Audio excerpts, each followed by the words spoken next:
नमस्कार। आप देख रहे हैं स्पेशल कवरेज न्यूज। मैं हूं आपके साथ शिव कुमार। मेरे साथ हैं वरिष्ठ पत्रकार आदरणीय संजय सर। संजय सर का बहुत बहुत स्वागत, बहुत बहुत अभिनंदन।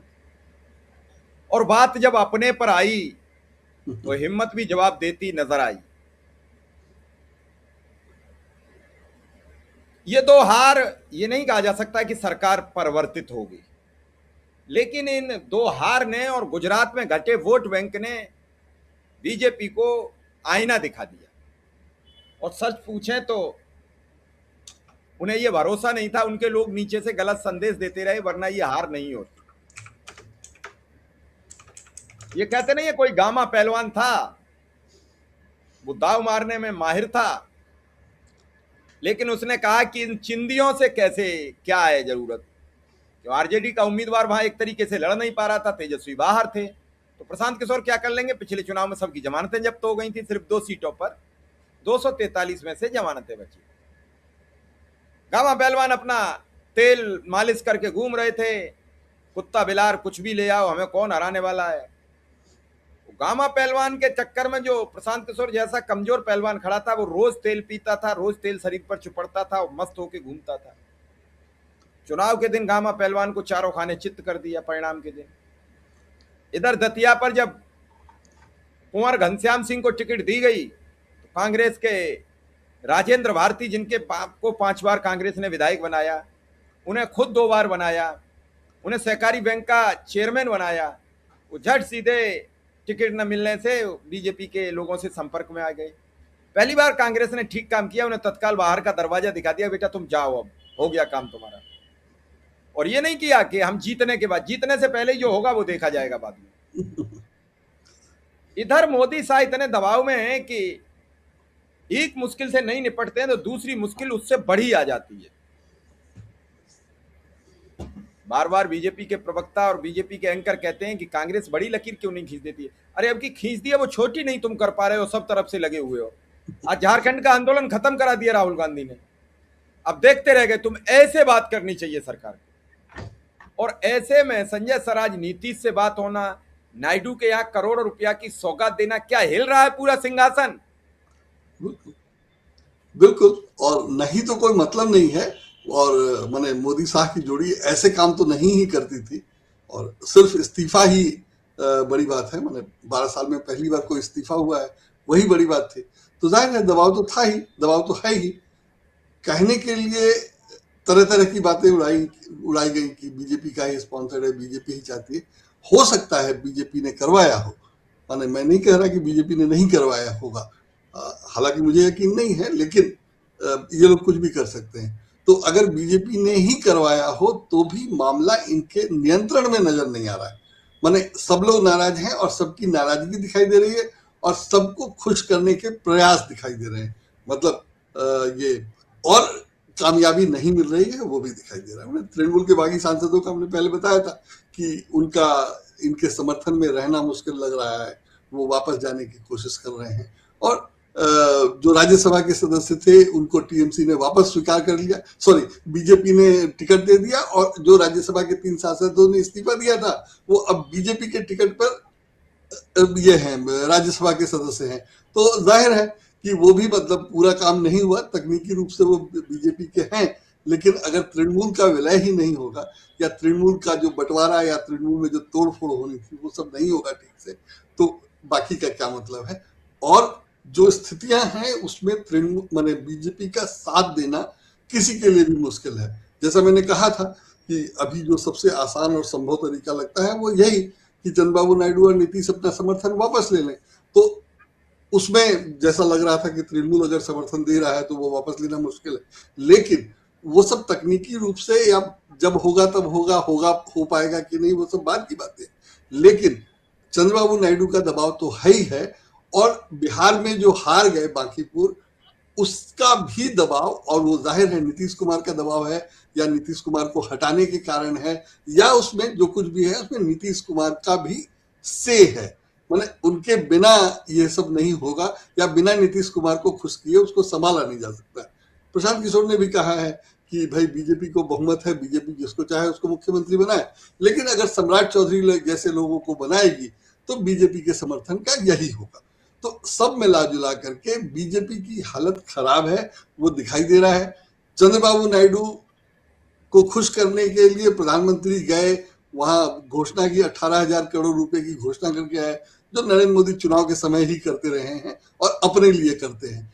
तो अगर तमिलनाडु के लिए उनको 18,000, ये चंद्रबाबू नायडू के लिए अगर उनको 18,000 करोड़ रुपए की घोषणा करनी पड़ रही है, तो वो दिखाई दे रहा है। और सब मिला जुला करके ये तो सबको पता है कि जिस दिन समर्थन उन्होंने वापस लेने की घोषणा की, उस दिन सारा मामला बिखर सकता है या सारा मामला हाथ से चला जाएगा। तो जो हो रहा है, मैंने कहा कि बीजेपी इसलिए हार गई कि वो हारने के लिए तैयार थी, या उसने प्रशांत किशोर को जीतने दिया। ठीक है, मैं उससे ये नहीं कह रहा कि ऐसा नहीं हुआ है, लेकिन इस रिजल्ट से ये तो पता चल ही रहा है ना कि बीजेपी अगर जोर जबरदस्ती ना करे या अगर सामान्य चुनाव हो जाए तो क्या होगा। तो जो सीट 55,000 वोट से जीती गई थी, वो सीट 20,000 15,000 वोट से हारी जा सकती है। ये स्थिति है। 8 महीने में इतना फर्क पड़ा है। बाकी सब जो है सो है, कॉकरोच जनता पार्टी का आंदोलन वगैरह अपनी जगह, वो सब है ही है। तो इसमें बीजेपी की मुश्किल का अंदाजा लगाया जा सकता है कि क्या होगा। जो इनके मुख्य रणनीतिकार हैं, मतलब नरेंद्र मोदी और ये धर्मेंद्र प्रधान का तो इस्तीफा हो गया, तो वो एक अलग झटका है। और उससे बीजेपी के बाकी लोगों में जो नाराजगी होगी कि उनको हटा दिया, हमें नहीं बनाया, उसको बना दिया वगैरह वगैरह, ये सब होता है, सामान्य है, वो थोड़ा बहुत होगा ही, कम ज्यादा जो कुछ भी हो वो होगा ही। जो यहाँ मोर्चे पे है, जो लोग संभालते हैं, वो 2 ही आदमी हैं, अमित शाह और नरेंद्र मोदी।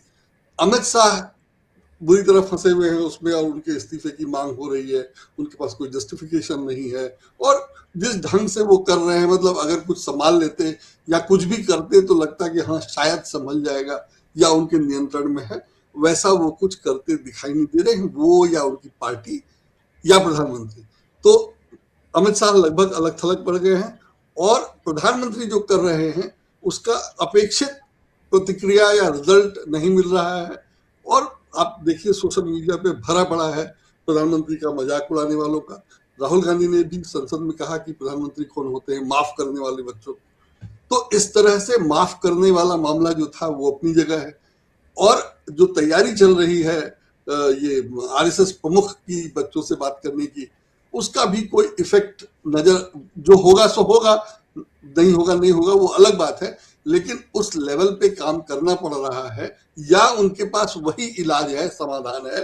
दोनों चीजें बताती हैं कि संकट गहरा है। मतलब जंदी के जैसा, जंदी का मामला निपटने का इनका नेता, मतलब राहुल गांधी जंदी से भी निपट ले रहे हैं, अमित शाह से भी निपट ले रहे हैं, और नरेंद्र मोदी को तो परेशान किए हुए हैं। लेकिन इनके पास अलग अलग भी लोग नहीं हैं जो राहुल गांधी से निपट सके, जंदी से निपट सके, या सारी समस्याओं का कुछ हल निकाल सके, या कुछ रास्ता ढूंढ सके कि क्या करना है, कोई रणनीति बना सके, कोई योजना बना जा सके। जैसे अभी एक हाल में था कि प्रधानमंत्री ने घोषणा की कि युवाओं को नशे से दूर रहना चाहिए। ठीक है, अभी वो युवाओं पे ध्यान दे रहे हैं तो उनको नशे का ख्याल आया, लेकिन दुनिया जानती है कि जो लोग शाकाहार का प्रचार करते हैं, मांसाहार के खिलाफ हैं, उन लोगों को नशे पे बोलने की जरूरत अब पड़ी 12 साल बाद। तो ये कौन नहीं समझ रहा है, और अगर कोई नहीं समझ रहा हो तो नहीं समझ रहा हो, जंदी क्यों नहीं समझेगा जो भावी वोटर है 2029 में। तो अभी तक जो मोदी जी ऑपरेशन सिंदूर और ये पुलवामा और घुसकर मारूंगा जैसी चीजों से जो चुनाव जीत जाते थे, क्या वो सब कामयाब होगा। और जो एसआईआर से जो सब हुआ है वो भी दिखाई दे रहा है कि एसआईआर की गड़बड़ी। तो 2029 में क्या होगा वो तो बाद की बात है, और 2029 तक ये सरकार पहुंचेगी कि नहीं पहुंचेगी वो सब तो बाद की बात है। अभी ये यूपी का चुनाव संकट है सबसे पहले, और जो 3 नतीजे आए, माने गुजरात में वोट कम हुआ है और बिहार में बुरी तरह हारे हैं।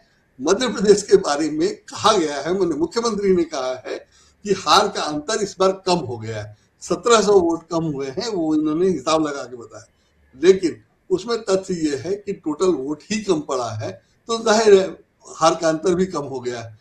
परसेंटेज में देखें तो शायद वो भी कम हुआ है या ज्यादा हुआ हो, वो बहुत महत्वपूर्ण नहीं है। लेकिन राहत या तसल्ली के लिए ये स्थिति आ गई है कि मुख्यमंत्री को कहना पड़ रहा है कि हार गए तो क्या हुआ, हार का अंतर कम हुआ है। और दूसरी जगह तथ्य यह है कि आप बहुत ज्यादा वोट से हारे हैं, और गुजरात में जहां जीते हैं वहां भी आपका जीत का अंतर कम हुआ है।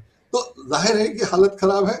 और मैंने कहने के लिए कहा जा सकता है कि बीजेपी ने यहाँ वो नहीं की, या मैं भी यही कहता हूं कि बीजेपी ने इस बार जीतने के लिए जबरदस्ती नहीं की, और उसने कहा कि हार के देख लेंगे, और उसका ये फायदा होगा कि वो ये कह सकती है कि अगर ईवीएम से जीतना होता तो हम जीत नहीं जाते, वगैरह वगैरह।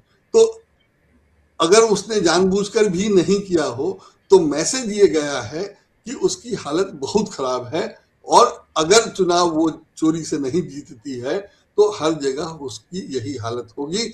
अभी मैंने किसी का मैं पढ़ रहा था कि किसी ने चैलेंज किया है कि आज अगर चुनाव हो जाए तो 100 सीटें नहीं आएंगी बीजेपी को लोकसभा चुनाव में।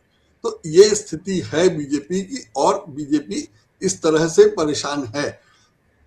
दूसरी तरफ मोदी जी ने जो किया, या मोदी जी की सरकार ने जो किया, वो उसमें कोई भी ऐसा नहीं है जिससे जनहित सदा हो या जनहित का कोई काम किया हो। नोटबंदी, किसान आंदोलन, जीएसटी, किसी में भी ऐसा नहीं है कि बहुत जनहित हुआ हो। जैसे जीएसटी से कहते हैं कि रेवेन्यू कलेक्ट होता है, ज्यादा राजस्व आता है, लेकिन वो जनता से वसूला जा रहा है। पहले ये हल्ला मचाते थे पेट्रोल की कीमत, उसका कोई जवाब ही नहीं है। पहले ये हल्ला मचाते थे डॉलर की कीमत, उसका कोई जवाब ही नहीं है। इथेनॉल मिलाने का संकट अलग से है। हाँ, और उसमें अरविंद केजरीवाल ने आरोप लगाया है कि ट्रंप के दबाव में भारत सरकार, हम लोग जो ये समझ रहे थे कि इनके लिए खरीदा जा रहा है, क्या नाम है अपने, गडकरी के लिए, गडकरी के बच्चों के लिए, तो लेकिन केजरीवाल ने आरोप लगाया है कि नहीं, ट्रंप का दबाव है और ट्रंप के कारण ये इथेनॉल खरीद रहे हैं ज्यादा, और उसको खपाने के लिए इनको पेट्रोल में ज्यादा मिलाना पड़ रहा है।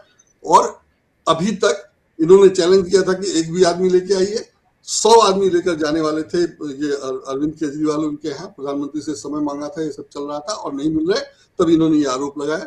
मिले नहीं मिले मैंने चेक नहीं किया, वो भूल गया था मैं, अभी मुझे ध्यान है। तो इस तरह से चारों तरफ से चौतरफा दबाव है। मतलब शिक्षा परीक्षा का जो हाल है वो है ही है, स्वास्थ्य सेवाओं का जो हाल है वो अपनी जगह है, सरकार जनहित के कोई काम नहीं करती, सुनवाई नहीं होती।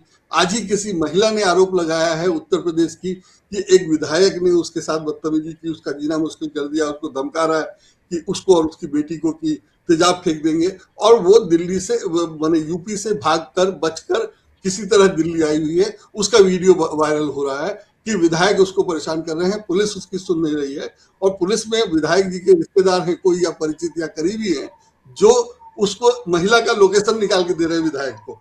तो अगर अब कहाँ पहुंच गई, हाँ, तो वो महिला का लोकेशन निकाल के दे रहे हैं, तब वो यूपी छोड़ करके दिल्ली आई है। तो ये हालत बीजेपी की सरकार की है, डबल इंजन वाले सरकार की है। उत्तर प्रदेश में योगी जी की सरकार की हालत अगर है, माने यह आरोप लगाया गया है, तो इस आरोप के बाद आप समझ सकते हैं कि बीजेपी की सरकार से किसी को क्या उम्मीद होगी। बच्चों को पिटवा देने से लेकर सब कुछ। हाँ, उसमें वो जो एक इनका था ये आरक्षण वाला मामला, उस पर ये रैली हुई राजस्थान में, और वहां भी ऊंची जाति वालों को बढ़िया से ठोका गया है, सबको पीट पाट के घायल कर दिया गया, जैसे यहाँ दिल्ली में जंतर मंतर पर बच्चों को किया गया था। यूजीसी रेगुलेशन के विरोध में वो रैली थी, तो वहां लोगों ने शपथ वपथ खाई कि बीजेपी को वोट नहीं देंगे वगैरह वगैरह। तो ये सब वहां चल रहा है। तो सब मिला जुला करके बीजेपी अभी तक नैरेटिव सेट करके जीतती थी। जैसे मैंने कहा कि वो हार गई तो वो यही कहेगी कि इससे ये साबित होता है कि हम चुनाव में गड़बड़ी नहीं करते हैं, और 2029 में या अगले चुनाव में वो गड़बड़ी करके फिर जीत जाएगी। लेकिन वो पोल अब खुल गई है। गोधरा में अगर ट्रेन की बोगी में आग लगी थी तो मामला ये था कि किसने आग लगाई, कैसे आग लगाई, वगैरह वगैरह, इतने लोग मर गए, रेल यात्री मर गए, वगैरह वगैरह।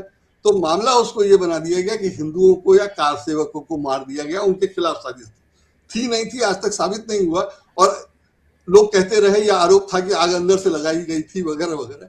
तो जो कुछ भी था, जो कुछ भी हुआ, उसको बीजेपी ने अपने फेवर में भुना लिया। नोटबंदी एक बहुत ही बेवकूफाना, बचकाना और बिल्कुल बिना सोचा समझा काम था, जिसका कोई फायदा नहीं हुआ, जिसमें कहते थे कि ये नकली नोट का प्रसार खत्म हो जाएगा, और ऐसा कुछ भी नहीं हुआ। लेकिन इन्होंने प्रचार क्या किया कि हमने जो है काला धन पर रोक लगा दिया है। उसी तरह जीएसटी के मामले में है, जीएसटी में इन्होंने कह दिया कि सब टैक्स लगेगा वगैरह वगैरह, लेकिन उससे महंगाई काफी बढ़ गई। और इस तरह से बीजेपी जो कुछ भी करती रही है या जो कुछ भी हुआ है उसका फायदा उठाती रही है, हर तरह से नैरेटिव चेंज करके या नैरेटिव नया अपने हिसाब से बना करके। वो अब हो नहीं रहा है जो बच्चों माने कॉकरोच आंदोलन के समय नहीं और हुआ। एक और आफत टूट गई है आज। हाँ, आज क्या? मध्य प्रदेश के जबलपुर हाई कोर्ट ने जो मामला नहीं सुना गया था मीनाक्षी नटराजन वाला, वो हाँ, मामला आज सुन लिया और तीनों को नोटिस जारी कर दिया कि आप तथ्य बताओ कैसे कैसे, और चुनाव आयोग को भी नोटिस जारी कर दिया कि तुम बताओ पर्चा कैसे निरस्त किया। अगर हाँ, ये सुनवाई हो जाती है तो ये दोबारा चुनाव होगा, हाँ, और बिल्कुल दोबारा बिल्कुल, चुनाव होगा वो होना ही तो चाहिए। बीजेपी के लिए मुश्किलें बढ़ जाएंगी। सीट बिल्कुल तो उनकी बिल्कुल, एक जाएगी ही जाएगी, हाँ हाँ हाँ, बिल्कुल, और लेकिन बिल्कुल ये अब चीजा फाइनल लेकर जो सामाजिक होगी इसका बड़ा बुरा असर समाज पर पड़ेगा। बिल्कुल बिल्कुल बिल्कुल। तो ये भी एक खबर है। तो ना बीजेपी की परेशानी जो है सो बढ़ती जा रही है, रोज चौतरफा परेशानी। और मैं शुरू से कह रहा हूं, मैंने हमेशा कहा है कि एक बार जब लगेगा कि बीजेपी कमजोर हो गई, तो जिन लोगों को इन्होंने डरा धमकाकर जबरदस्ती कर करके अपने पक्ष में किया हुआ है, वो सब लोग खुलकर सामने आने लगेंगे। तब इनका संभालना मुश्किल होता जाएगा, और ये जो है बहुत गंभीर स्थिति होगी जिसमें ये सब दिक्कतें हैं। लेकिन इनकी योजना जो हिंदुत्व वाली थी कि हिंदू राष्ट्र बनाना है वगैरह वगैरह, जिसके लिए या हिंदुओं की रक्षा के लिए जो इनको समर्थन मिला था, या सरकार जो हिंदुओं के लिए बनी थी, तो वो सब तो 2014 की बात थी। और अब पता चल रहा है कि उस समय आरोप झूठे थे, वो योजनाबद्ध था अन्ना हजारे का आंदोलन वगैरह वगैरह। और फिर 2019-2024 के चुनावों से संबंधित बातें भी अब सार्वजनिक हैं। तो सबका असर होने के बाद इस सरकार के समर्थन में कौन है, कितने लोग हैं, माने जो लोग डर से समर्थन कर रहे हैं उनका पता कैसे चलेगा कि वो डर से कर रहे हैं या वाकई समर्थक हैं, और मतदान में वो वोट देंगे कि नहीं देंगे। तो इन सारी चीजों से बीजेपी का भी डरना स्वाभाविक है। और हमारा संविधान जो है वो बुनियादी तौर पर धर्मनिरपेक्ष है, और वहां हर धर्म के व्यक्ति की समान जिम्मेदारी है, समान उसके अधिकार है।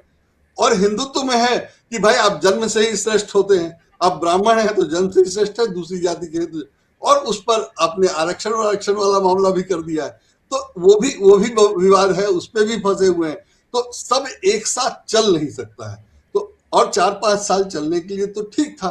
4-5 साल चलकर अगर इन्होंने लोकप्रियता पाई होती, अपने उद्देश्य को जरूरी बताया होता, लोगों का समर्थन हासिल किया होता, तो ठीक था। लेकिन ये सब कर नहीं करके बीजेपी ने क्या किया कि इन्होंने चुनाव जीतने की व्यवस्था कर ली। वो करते गए, और ठीक है, सब लोग समझ रहे हैं कि 2029 का चुनाव ये नहीं हारेंगे। और जो विरोध है और यह जो अभी सरकार घिरी है या जो घेरा गया है, वो इसीलिए घेरा गया है कि सबको समझ में आ रहा है कि 29 तो ये फिर भी जीत जाएंगे, इनका इलाज अभी करना जरूरी है। तो अभी इनका समर्थन कौन करेगा वो कोई दिखाई नहीं दे रहा है। और जो कमजोर लोग थे उनको, वो अगर आपके समर्थन में है तो मजबूत को आपने विरोधी बना लिया है, या सभी मजबूत जो लोग भी सक्षम थे उन सब लोगों को आपने नाराज कर दिया है। आरक्षण वाला आंदोलन दिखाई दे रहा है, जो रही सही कसर थी वो पीट के आपने निकाल दी।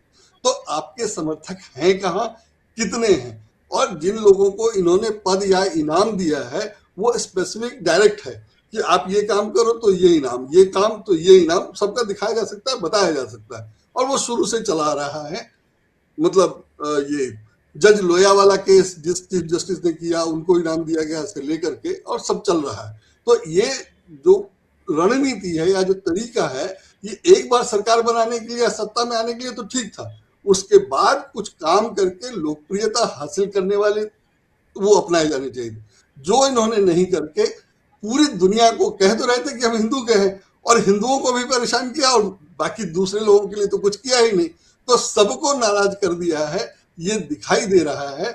और उसका नतीजा इन लोगों को चुनाव के उससे भी मिल गया है, चुनाव परिणाम से भी मिल गया है। तो अब वो परेशान भी हैं, इनके पास लोग नहीं हैं, जो हैं वो उनकी जो रणनीति थी वो अब चल नहीं रही है या बच्चों पे काम नहीं आ रही है।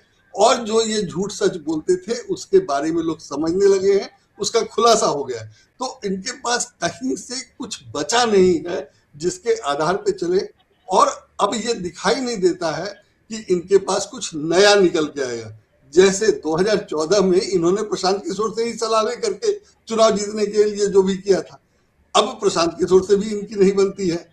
तो प्रशांत किशोर तक आपके विरोधी हैं, और प्रशांत किशोर ने कहा, सर मैंने पहले कहा था कि प्रशांत किशोर ने कहा है कि बीजेपी का ही मुख्यमंत्री होगा, लेकिन आप सम्राट चौधरी को बनाओगे तो कैसे कोई वोट देगा या क्यों आपका कोई समर्थन देगा। तो इस स्थिति में बीजेपी पहुंच गई है, और 10-12 साल में बीजेपी ने अपना कोई, माने ठीक है बीजेपी का कार्यालय बन गया, ठीक है आरएसएस का भवन बन गया, लेकिन उसकी लोकप्रियता बढ़ी नहीं है, और जो घटी है वो बुरी तरह घटी है, नाराजगी बढ़ी है। और इस स्थिति में बीजेपी के पास एक ऑप्शन ये था कि वो जल्दी जल्दी हिंदू राष्ट्र की घोषणा कर देती। हिंदू राष्ट्र की घोषणा करने के लिए इनको जो विधायक चाहिए थे उसकी ये व्यवस्था कर रहे थे, लेकिन वही गड़बड़ा गया। और परिसीमन वगैरह तब हो पाएगा या महिला आरक्षण तब हो पाएगा जब ये सब करेंगे, लेकिन उसमें भी सवाल है कि जब सरकारी पद खाली हैं, चपरासी से लेकर के तमाम बड़े बड़े पद, तब आपको सांसदों की संख्या बढ़ाना क्यों जरूरी है?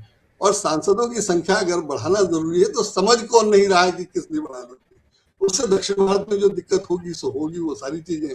तो सांसदों की संख्या बढ़ाने या परिसीमन का भी समर्थन होगा कि नहीं होगा पता नहीं, और अगर नहीं हुआ, विरोध ज्यादा हो गया, या उसी बात पर किसी दोनों में से किसी ने या कुछ लोगों ने समर्थन वापस ले लिया, तो अलग संकट आएगा। और जाहिर है कि चुनाव माने सांसद जो लोग चुने गए हैं, अगर उनको समय कम ही रहा तो उनको पार्टी छोड़ने वगैरह की भी संभावना रहती है कि अंतिम समय में छोड़ दे, एक ही साल तो छूटेगा वगैरह वगैरह। तो ये सब हो सकता है, और सरकार पे जो संकट है, आरोप है, जो दिखाई दे रहा है उसकी गड़बड़ियां, उसमें ये भी हो सकता है कि इनका समर्थन सांसदों में भी कम हो, और जो जबरदस्ती करके इन्होंने अपने साथ रखा हुआ था, जिन लोगों को परेशान किया, उनका डर खत्म हो गया है। जैसे केजरीवाल ने आज साफ साफ कह दिया कि ट्रंप के दबाव में कर रहे हैं, तो इनको बचाएगा कौन, कि कौन इनकी राहत में आएगा, कैसे बचाएगा, क्या करेगा, वो दिखाई नहीं दे रहा है। ये चारों तरफ से घिरे हुए हैं, सो अपनी जगह है, और जो विरोध कर रहा है उसके पास तो कारण है, कोई समर्थन क्यों करेगा। या ये क्या नाम है, ये चंद्रबाबू नायडू और नीतीश कुमार समर्थन ही करते रहे तो इसलिए कि सम्राट चौधरी को मुख्यमंत्री बना दिया जाए, या ये परिसीमन कर दिया जाए और महिला आरक्षण कर दिया जाए, और जो लोकसभा सदस्यों की सीटों की संख्या बढ़ा दी जाए। लोकसभा सदस्यों की संख्या बढ़ाने से जनता को क्या मिलेगा, देश को क्या मिलेगा, वो तो आप बता नहीं रहे। आप जबरदस्ती बढ़ाना चाह रहे हैं क्योंकि उससे आपको फायदा होना है, और किसी को फायदा नहीं हो रहा है। खर्चा कितना बढ़ जाएगा उसकी कल्पना कीजिए। तो वो सब आप नहीं सोच रहे हैं, तो जाहिर है आप देश हित नहीं सोच रहे हैं। और इतने दिनों से जो ये देश भक्ति और ये वो सब कर रहे थे, वो नाटक है, ढोंग है, ये सब अब लोगों को समझ में आ रहा है। तो इनकी मुश्किलें लगातार बढ़ रही है, देखा जाए क्या होता है। लेकिन सरकार संकट में दिखाई दे रही है, और रास्ता कोई नहीं है, वो भी दिखाई दे रहा है। चलिए सर, आपने बड़ी विस्तृत जानकारी दी है, दर्शकों को समझना चाहिए, और हमें कमेंट बॉक्स में बताएं कि आप सर की बातों से कितना सहमत हैं और असहमत। हमें आपकी प्रतीक्षा रहेगी। आपका बहुत बहुत आभार, बहुत बहुत धन्यवाद।